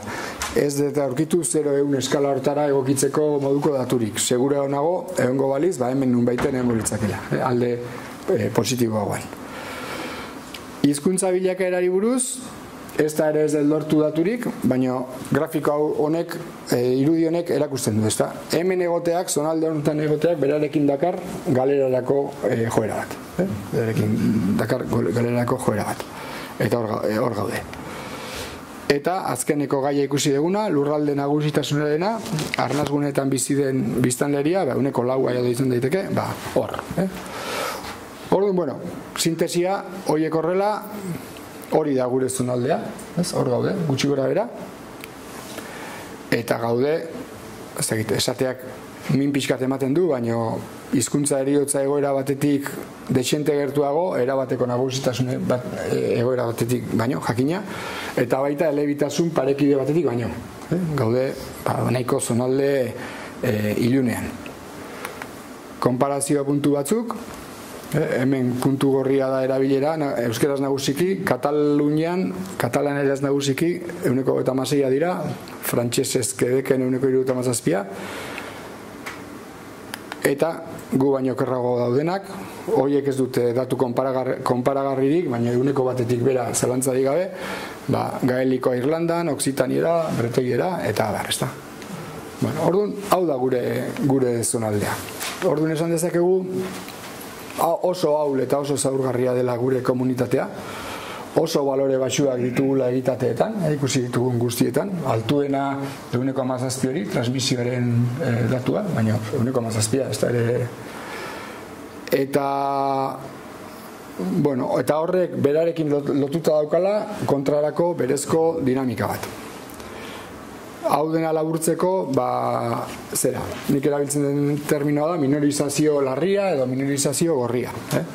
Eta niretzat egoera ondoen esplikatzen duen metafora da Sarasuak erabiltzen duena, minbiziarena, lehen sarreran Imanolek ere horrekin jolastu du. Gaixo gaude, komunitate bezala, eta daukaguna ez da katarro bat, berez konponduko dana, baizik eta gaixotasun serio bat, minbiziaren moduko gaixotasun bat daukagu. Eta ez badegu asmatzen terapia egokiak eta sendabide egokiak bilatzen, gure komunitatearen etorkizuna beltza da. Eta hortan nahi gera, azkeniko hamarkada luzetan, terapia probatzen, terapiak asmatzen eta lanean, ez da. Honekin lotuta beste bi ideia gure kokapenari lotuta, lehenko nun gauden, horrek berarekin daukan berezko joera. Ideia bat, eskilara mekanikoaren indarra zenbat eta berago indartsuagoa da, zenbait agorago harinagoa. Elgoibar hemen inguruan zegoen, ez da, okerezuanago? Bai? Hiru Kataluniaren mailan zaudete. Elgoibarren eskeilera mekaniko horren indarra asko zaulagoa izango da, Tuteran baino, jakina, edo Bilbon baino, edo Donostin baino, Donostimen dago, bueno, vale. Komunitate bezala horregatik ze garrantzi dadun gutxienez berazkutea. Bera juten hasten bagea, gero ez da zailago izango da. Eta lortzen badegu aurrera egitea, orain ez da erresa aurrera egitea, baina lortuko baino aurrera egitea, gero ez da erresagoa izango litzake, neurri batean. Berezat, ikuspegi hau ere garrantzitsua da politika publikoak eta euskalgintzaren jarduna baloratzerakoan askotan joera daukagu konparatzea, bueno, nik asko egintzun izan diet. Damazkigu, 30 urte, lanean, berdin zait, euskara elkarte batean, edo administrazioan, eta erabilera zegoen euneko 25 eta oraindik ere euneko 25 dago. Ez du ezertako balio gure lanak. Razonamendu hori. Hombre, gure lana balio du, egoera hau da. Eta gure lana balio du, euneko 25 bazegon, logikoa lanik egin gabe da bera jutea. Bera jutea. Eta euneko 25 lortzea da lorpen bat. Lorpen handiegoak lortu daitezke, eta ez dugu honekin konformatu behar, baina lorpen bada. Eta hori ulertu behar da, hori horrela dela, ezta? Bueno, taneri beste bidera bat etortzen zaitena ez da egit. Eskeilera mekaniko batean bagaude, goitik bera datorrena, eta gora junei badegu, batzutan entzuten dian mezuak poliki eta pazientziaz, eta bale, hori ere komeniko da, baina gauden egoeratik ateratzea komendira, eta ez dakit, horren niri bintzat ateratzen zait hor apostu serio bat egin behar dela. Bueno, bale, ja azkeneko puntua, epe luzeko bilakaera, orain arte aritu bera gehien bat azken datuekin, eta pixka bat azkeneko 3 hamarkadetako ikuspegia ikusiz. Komeni da pixka bat zuma atzera botatzea eta ikuspegi orokorrago bat eukitzea. Bueno, eta gure bilakaera soziolinguistiko luzeari buruz bakarrik datu seria lortu dut. Hau eta lehen ikusi, bueno, ez dugu ikusi, arnazguneena, horrekin ordezkatu dut, baina, bueno, honekin zentratuko bera. Zer erakusten du grafiko honek? Grafiko honek erakusten du urte ezberdinetan, zein izan den Euskal hegoaldeko etxeetan jaiotako aurrek etxean jaso duten hegoaldean jaiotako aurren artean zenbate jaso duten euskera etxean, jaio ziren garaian, bai? Hau da, 1906 urtean berez datu honek biltzen ditu 1904 eta 1908 urte bitartean jaiotako herritarren artean beraien lehen hizkuntzan zein izan zen euskararen pisua, bai? Horrek esan nahi du, 1906 urtean egoera hortan ginenean, aurren 151 jaso zuela euskara, bai? Eta hau jakina, hortik aurrera urte ezberdinetan dagoen egon den bilakaera. Orduan hau begiratuta, ikusten da argi eta garbi, lehenengo izan gendula galera fase handi bat, 20. mendeko lehenengo erenetan gauzatu zena, galera horrek edo ordezkapen fase horrek erantzuten dio bi fenomen hori, batetik migrazio prozesuei, hemen jasotzen dira bertan jaiotako aur guztiak. Orduan, etorkin fluxuak egon zirenean, horietako gehienak erderaz hasi zituzten ez aurrak, logikoa da horrek eragin bat izatea. Eta horrez gain jasotzen du, garai hauetan, nahiko aztertua dago, Euskaldunen sail batek erabakitzen zuen seme-alabei euskera ez ondoren gotzea, ez erakustea. Hau asko ematen zen adibidez, nahiko aztertua dago, herri euskaldunagoetatik Bilbo bezalako hiri handietara joaten zirenean, askok erabakitzen zuten, seme-alabak izaten bat dituzten, erderaz hasiko ditugula. Zertarako euskera eman, euskera sufritzeko besterik ez da hizkuntza hori, eta hemen aurrera egiteko, bai poterea, bai administrazioa, bai enpresak gaztelaniaz funtzionatzen dute. Orduan, horrelako itukin bat eduki genuen aldi guzti hortan. Eta hori da bestalde hizkuntza gutxituetan oso arrunta. Hizkuntza gutxituetan joera oso arrunta da, ez ondoren gotzeko hori. Orduan daukagu fase luze hau, aipagarria hemen 20. eta 30. hamarkadetako salbuespena edo aldaketa joera, claro, ezin dugu jakin ze gertatuko zen, ezta? Bueno, hemen bakizue 20-30 urteetan euskaltzaletasuna eta abertzaletasuna sendo egon zen garai horietan, badirudi datu hauek esaten digutela joera aldaketa baten hasieran egon gintezkela. Sekula ez dugu jakingo, 36ko gerra piztu izan ez balitz, edo beste modu batean bukatu izan balitz, nuen egongo gineken gaur. Seguraski ez horren gauden tokian. Bueno, edo zik kasutan, galera fase bat, galerarik handienak frankismo garaian.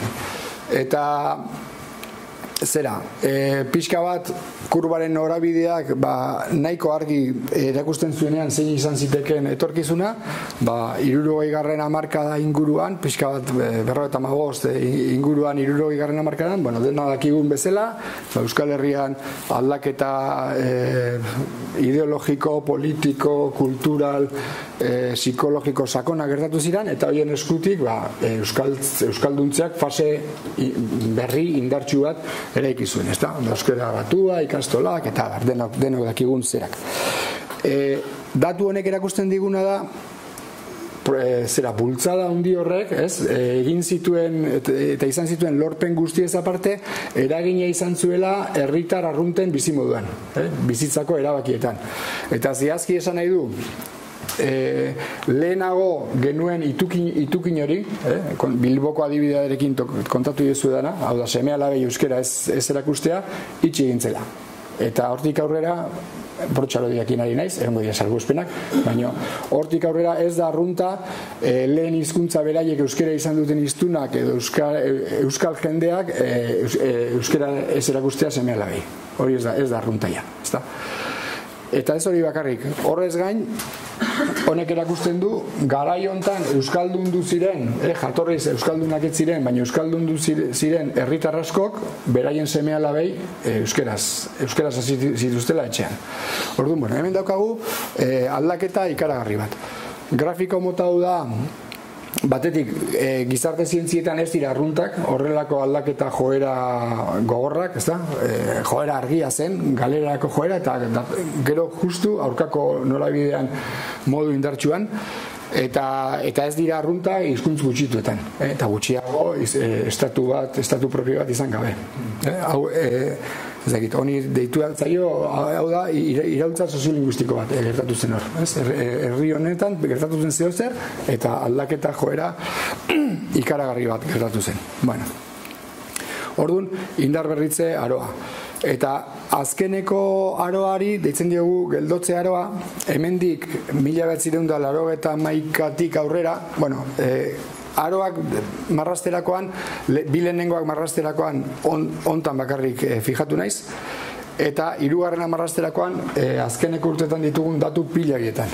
Eta orduan, datu guztiak kontuan hartuta, zer gertatzen da? Dauzkagu, adierazle batzuk esaten digutela 2001 urte ingurutik aurrera, adierazle batzutan aldaketa dator 86an, hemen bezala, beste batzutan 2001an eta beste batzutan 2006an. Datuak jasotzen dira beti 5 urteka, 86, 2001, 2006, horregatik aritzen naiz urte horiekin. 2001 inguruan adierazle batzuk jarraitu dute gora egiten, baino ja polikiago, lehen baino polikiago. Beste adierazle batzuk daude maila berdintsuan, aldatu gabe, azkeneko 20 urtetan, eta beste adierazle batzutan bera hasita gaude. Orduan, azkeneko 20 urteei buruzko ateratzen zaidena ideia da hori, geldotzea, ez aurrera, ez atzera, hor nun bai gaudela. Argi eta garbi, nik uste ukaezina dela, lehena datu hauek erakusten duten igoera fase indartsu horretan ez gaudela ja, hori argi, eta argi ere oraingoz behintzat ez gaudela galera fase berri indartsu batean. hor gaude, ez aurrera, ez atzera. Bale. Bueno, eta ja azken aurreko pantalla, aurrera begira zer, hemendik 100 urtetara etorriko da besteren bat kontatzea, zer gertatu den euskararekin 2021. Mendean, ez da? Zuek ere txatean hemen, baino ze kontatuko du. Akaso kontatuko du Euskal Hiztun komunitateak munduko hizkuntza gutxitu gehienak bezala galera prozesu ikaragarri bat izan zuela, bi alegin sendo egon zirela, bat 20. 30.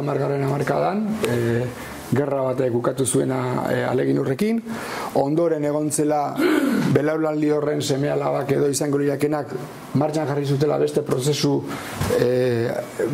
bat, prozesu hori arrakastatxoagoa izan zela, inongo zalantzarik gabe, mundu mailako erreferente izatera ere iritsi zela, toki gutxitan egin zelako horrelako aldaketa prozesu bat, baina 21. mendera iristearekin batera, mundu mailan zeuden baldintzek eraginda eta euskal komunitateak ez zuela asmatu hor egokitzen, eta oso faktore indartsuek eraginda berriro ere galera prozesuari heldu zitzaiola.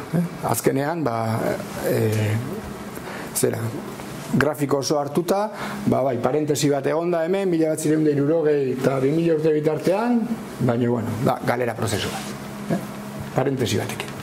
Hori kontatuko du etorriko denak, eta 2001 urtean euskera segurazki ez da egongo pesimistena jarrita ere, iztunen batzuk geldituko dira segurazki, ez? Baina, ja ez da geldituko nagusitasunezko iztunik, lurralderik ere ez, euskararen tokia izango da, ez dakit. Orain gaelikoak, bretoierak, hizkuntzaileei begiratu, horruntza joan gaitezke, ez da. Edo kontatuko du, 2001 urte inguruan hasi zen geldotze aro horretan jarraitu genuela mende osoan. Eta mende osoa izan zela hor, ez aurrera ez atzera horretan jarraitzea. Hori kontatuko da kaso. Neri hipotesirik egiantz gutxiena duena hori egiten zait.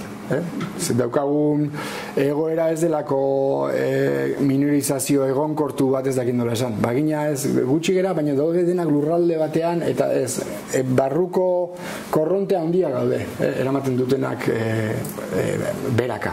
Eta justu asmatzea ez, oreka hortan segitzea, izan daiteke, baina agian hori kontatuko. Edo hirugarrena kontatuko du, galera prozesu horren ondoren hasitako indarberritze prozesu indartsu horrek eukizuela parentesi bat, 20 urte inguru irautzuela, ez aurrera ez atzera ibili ginenak, mundua aldatu zen 20 urte hortan, gure baldintzak aldatu ziren, da euskaldunek behar izan zuten denbora bat kokatzeko eta asmatzeko, helburu berria jarri, indarberrituta, berriro ere indarberritze prozesu batekin hasteko. Baina, asmatu zuten, 2024 aurrera, euskaldunek asmatu zuten hor erabaki egokiak hartzen, eta berriro indarberritze prozesuak gora jarraitu zuen, eta gaur egun euskara badago, 2001 urtean, askoz ere sendoago. Daukaia lurralde garrantzitsu bat, gutxi gora bera berreskuratu da, gutxienez hegoaldean zonalde zabal bat nun euskera den nagusia, argi eta garbi, eta beste zonaldeetan ere euskalduntzeak beste ritmo batekin, baino jarraitzen du, eta bagoaz, ez? Hori kontatuko du, ez dakigu, ez da, zer kontatuko du, irutako zekin etorriko da. Nik argi eskaten bi ideia hala ere dira hauek, eta horiekin bukatuko dugu. Batetik, etorkizuna errotik baldintzatuko duten prozesuek ez dituztela gauzak erraztuko. Batetik ditugu mundu mailako joera teknologiko, kultural eta barra. Ez dakit, irakurtzen duzu beldurra ematen du. Nazioarteko hizkuntzei buruzko azterketak Eta optimistek esaten dute hizkuntzen erdiak desagertuko direla mende batean. Hori optimistek esaten dute. Eta pesimistek esaten dute desagertuko direla 10-tik 9 edo gehiago. Dauden joerak ez dira txantxeten hartzekoak. Eta horiek hizkuntza gutxituen kontra daude. Eta berdin, aldagai demografikoak kontuan hartzen baditugu. Daukagun jaiotze maila penagarriarekin eta aurreko ikusten diren biztanleria fluxuekin, horrek gauzak ez ditu arrestuko. Inundik inora. Orduan, berez, honek egiantz desente du. Zera horrek. Honi buruz, berriro ere, Sarasuara joz, Sarasuak esaten du orain arte egiten deguna, egiten jarraitzen badugu, orain arte egiten degunaren maila nolabait esan da, nik ulertzen diot bai instituzionalki eta bai euskaltzaleok daukagun indarrari begiratuta eta bar, orain artekoarekin bera jungo bera. Baldintzak aldatu egin dira. Edo pentsatzen dugu nola egin aurre, gora, edo bestela berezko joera orain arteko inertzian jarraituta bera kasiko bera. Orduan, hori argi. Eta bigarrena ere, baita ere argi, eta pixka bat kontrapixua jarriz, lanak frutuak ematen ditu. Inungo zalantzarik gabe. Euskal Herriak hau bizi izan bazun, eta beste herri askok bizi izan ez badute, izan da besteak beste hemen jendeak lana beltz egin duelako. Hemen askok, denak ondo dakizuen bezala, ez da. Proiektu berria jarri, eta benga, eta martxan, da gogoa, eta lana. Eta hori bai gure herria beste batzuekin konparatuta, edo baita ere gure herria konparatuta barruan, ez? Ze zonaldetan aurreratu da gehiago eta ze zonaldetan gutxiago, egindako lanaren arabera. Ez dago hemen misteriorik. Edo lehen ikusi dugun grafiko hori adinaren araberako, gure lorpen hori, ez da? Gaurko aurrak izatea euskaldunagoak duela 30 urtekoak baino, eta aurren artean izatea euskaldunenak, eta hori zergatik lortu da, lan egin delako. Helburuak hor jarri ziren, helburu argiak jarri ziren hezkuntza mailan eta aurren munduan, eta lorpenak izan ditugu. Orduan, lanak frutuak ematen ditu, eta hori argi eduki behar dugu. Eta niri guztiak eramaten dit, hori, olatu berri baten beharra edo daukagula esatera, eta horrekin bukatzen dut. Badakit ematen duela ameskeria ematen duela akaso, ez?